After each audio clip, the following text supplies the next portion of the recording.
Alaikum Sayyidi. Walaikum salam. What is the reality behind these really bad snowstorms happening nowadays? Is it a sign of heavy energies? Yeah, I think chaotic weather is the sign of the last days. Rainstorms, snowstorms, floods, every part of the world is different. The snowstorm is only here, so it means just a time of emergencies and preparation, right? So every time something happens, a believer has to look to themselves and say that, are you prepared?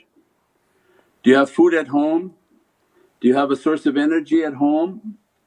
Do you have any cash and gold in case the banks are not working? Or you're just caught with the no sort of sign of belief. Belief is to understand dunya is dying.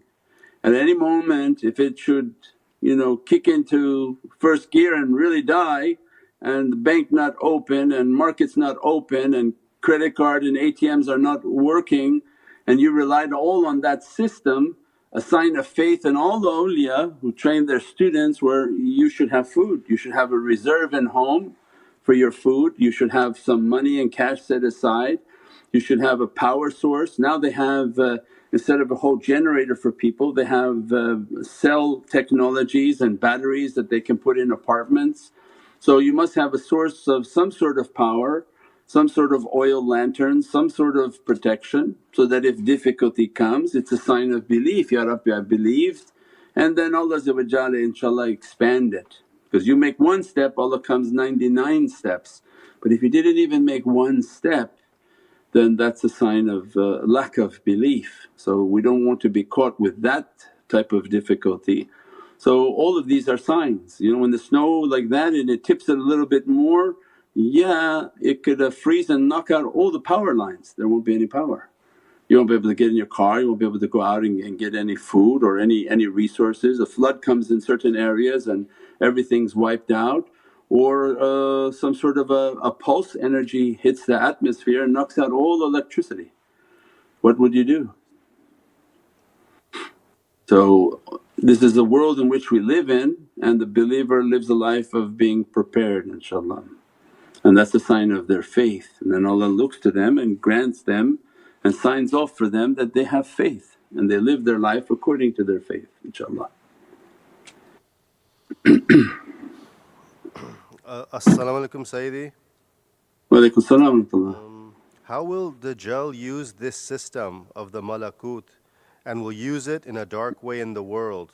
How can we be able to see the difference?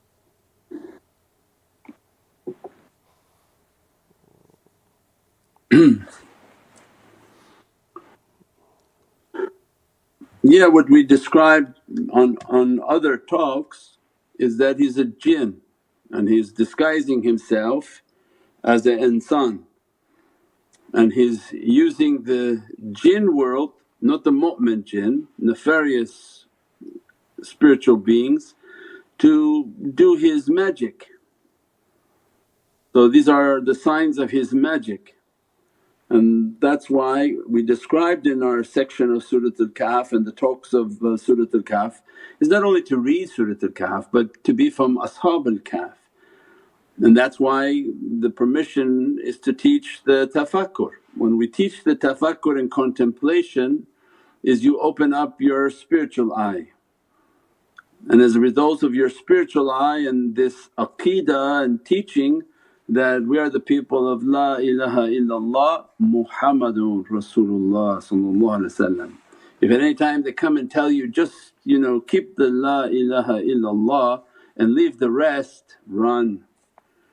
That our key to all reality, our key to all power, the key to all blessings is the love and the ishq of Muhammadun Rasulullah. And they will take that key away, and they have been doing that for the last 100 years with these different groups that are ruling the Muslim world. They keep taking out the importance of Muhammadun Rasulullah. They started with talking about the milad, which is the single most important aspect of Islam, because you don't have this Islam, you don't have the Qur'an, you don't have anything, if not for the reality of Sayyidina Muhammad. So it's like those games that when you were kids you build these stick and then they take each stick out until they see which one is going to tumble the whole project. So we know that that's their system. Their system is going to take that key away of Muhammadun Rasulullah. So that's why they teach, no, keep yourself to be ashiqeen. That is your key, that is your protection, that is your love, that is the power that reaching to you. And as a result you keep with that energy and qudra from the heavens and malakut. Dajjal doesn't use malakut. Allah gives the izzat and permission to do the magic that he's going to do on earth, and it's not from the angels. He revived the dead from the jinn and moved mountains from the jinn, nothing to do with angels. So this is not from the malakut, this is bi'izzatullah. Allah is giving shaitan in Qur'an, you have the permission with izzatullah, izzat Rasul, izzat al-mu'mineen. So with that permission they're going to do magic on this earth, and they have been doing magic, and that's their whole symbolisms and all their practices is about magic.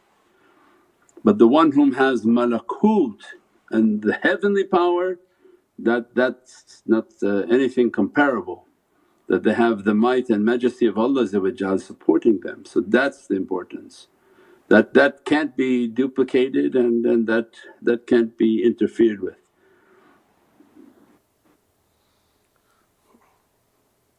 InshaAllah. Meditation question. As-salamu alaykum Sayyidi. Wa alaykum salam wa rahmatullah. Sayyidi, what is the meaning of real bugs bothering during meditation? Real bugs, you're the spiritual bugs, real bugs.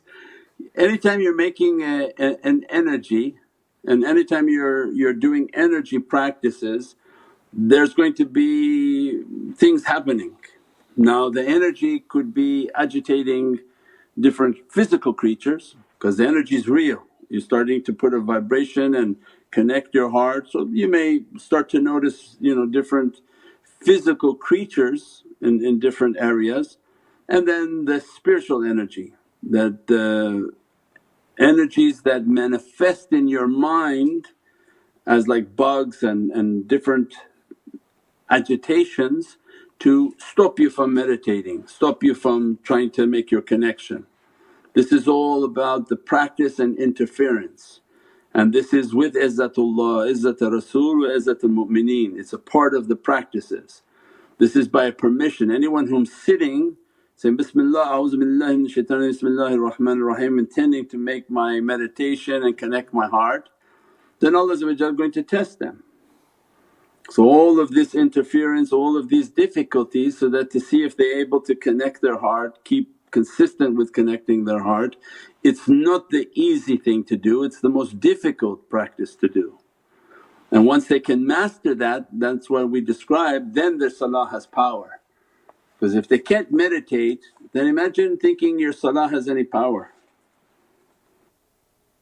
You can't focus for 5 seconds sitting down, how you think your salah is in focus? So actually the tafakkur gives the power for the salah.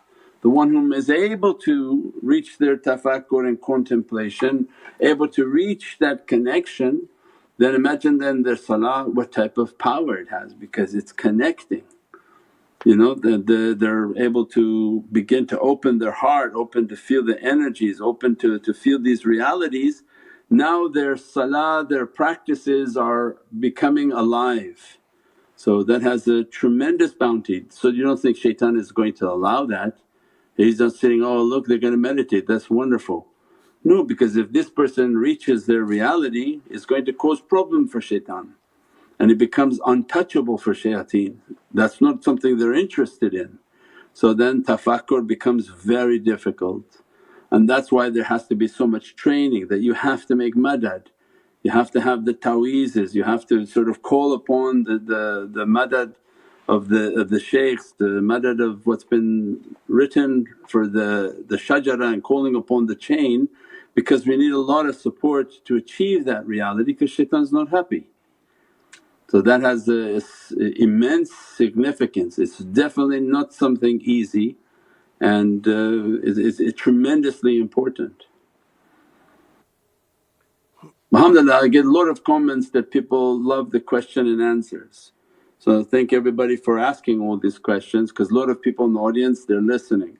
Remember these videos go out to anywhere from 6 to 10,000 people now. They'll catch it on rebroadcast within the next couple of hours and immediately shoot up. So they're listening and emailing and putting in the comments that there are questions that are coming into their hearts, and they're all timely because we have one Lord, and that Lord is inspiring everyone from this station and on this broadcast in their hearts. So many people are inspired to say, oh I feel difficulty, what should I be doing? Well, you should be having power sources, you should be having food, you should be having supplies. So they understand in their heart that some sort of a panic is coming, some sort of difficulty is coming.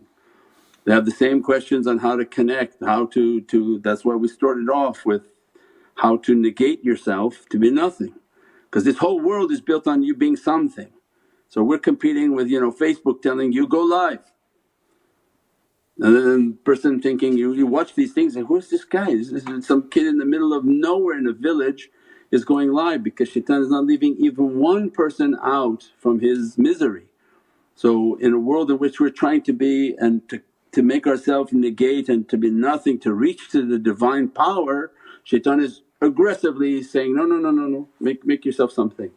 So this is the same signal broadcasting to everyone's heart, and when they hear the questions they have a tremendous relief because they feel like, oh this was answered, this is what I was thinking this exact thing. So alhamdulillah that people inspired to ask.